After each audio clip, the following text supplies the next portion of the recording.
क्या कांग्रेस भगवा से भयभीत है?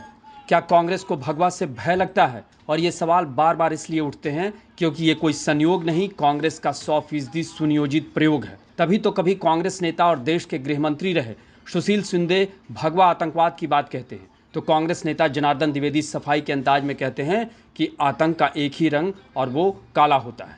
और अब कांग्रेस के राष्ट्रीय अध्यक्ष मल्लिकार्जुन खड़गे ने सीएम योगी और उनके पहनावे के बहाने न सिर्फ भगवा रंग को निशाना बनाया है, बल्कि एक बार फिर भगवा पहनने वाले को आतंकवाद से जोड़ने की कोशिश की है। और भगवा पहनने वाले को उन्होंने राजनीति से भी दूर रहने की नसीहत दे दी है। तो सुन लीजिए मल्लिकार्जुन खड़गे का ये बयान। कौन एक साधु के बेस में रहते हैं, लेकिन अच्छे पॉलिटिशियंस बन गए हैं, चीफ मिनिस्टर भी बने हैं और उनका गेरुआ कपड़े पहनते हैं और सर पे बाल भी नहीं रखते। मैं ये कह रहा हूँ उनको, बीजेपी को, या तो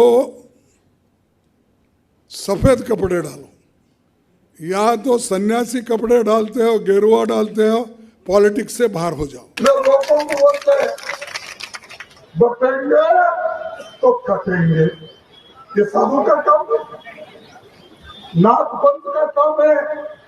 अरे ये काम कोई टेररिस्ट बोल सकता है। वैसे भी देखा जाए तो इस बार महाराष्ट्र में महाविकास अघाड़ी की अगुवाई कर रही कांग्रेस के लिए मराठा, मुस्लिम और दलित गठजोड़ पर फोकस है। इसलिए खड़गे के बयान को यूं ही नहीं लिया जाना चाहिए, क्योंकि महाराष्ट्र में मराठा लगभग 32%, दलित 14% और मुस्लिम करीब 12% हैं। यानी ये कुल 55% से ज़्यादा बैठता है। मतलब साफ है, कांग्रेस का भगवा वाला बयान ऐसे ही नहीं है। यानी भगवा को आतंकवाद से जोड़ने वाली कांग्रेस ने अगर भगवा पहनने वाले को राजनीति से दूर रहने की नसीहत दी है या भगवा पर निशाना साधा, तो उसके पीछे उसकी रणनीति समझ से परे नहीं। जिसके बाद कांग्रेस और खड़गे तो बीजेपी नेताओं के निशाने पर हैं। अब साधु संतों और सन्यासियों ने भी कांग्रेस के खिलाफ मोर्चा खोल दिया है। कांग्रेसियों, अगर तुमको इतने ही भगवे से तकलीफ है तो तुम राजनीतिक पार्टी खत्म करके और तुम सिर्फ उसका नाम कांग्रेस से बदलकर मुल्ला पार्टी रख लो और सिर्फ मुसलमान की ही चिंता और चिंतन करो। दरअसल झारखंड और महाराष्ट्र में हो रहे विधानसभा चुनाव को लेकर भाजपा ने इस बार जिस तरह खुलकर हिंदुत्व की राजनीति की है, उसने विपक्ष में खलबली मचा दी। अभी मुख्यमंत्री योगी आदित्यनाथ का बटेंगे तो कटेंगे वाला बयान और प्रधानमंत्री नरेंद्र मोदी का एक है तो सेफ वाला बयान तहलका मचा ही रहा था कि महाराष्ट्र में फायर ब्रांड नेता बन चुके देवेंद्र फडणवीस ने मुस्लिम वोटों के लिए वोट जिहाद को काउंटर करने के लिए वोट के लिए धर्मयुद्ध का नारा लगा दिया, जिस पर राजनीति गर्मा गई और AIMIM नेता असदुद्दीन ओवैसी से लेकर बरेली में मुस्लिम धर्मगुरु तौकीर रजा तक भड़काऊ बयानों पर उतारू हो गए। और ओवैसी ने तो देवेंद्र फडणवीस को चुनौती देते हुए क्या कह दिया, जरा उसे सुन लीजिए। ओवैसी, छत्रपति संभाजी नगर, किसी का बाप भी पैदा हुआ, अब ये नाम नहीं बदल सकता।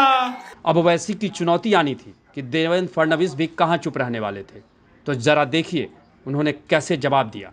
देवेंद्र फडणवीस बोले, सुनो ओवैसी, ए देवेंद्र फडणवीस, याद रखो तुम मेरी जबान का मुकाबला नहीं कर सकते ना।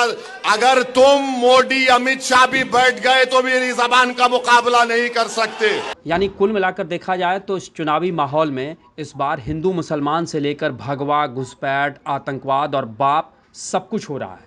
और जो भी हो रहा है वो इस बार की राजनीति को गजब और अजब बना रहा है। आपको हमारी रिपोर्ट कैसी लगी उसे कमेंट बॉक्स में ज़रूर बताएं और अन्य खबरों से अपडेट रहने के लिए बने रहें हमारे साथ, क्योंकि हम हैं बुलंद भारत टीवी, ताकत आपकी।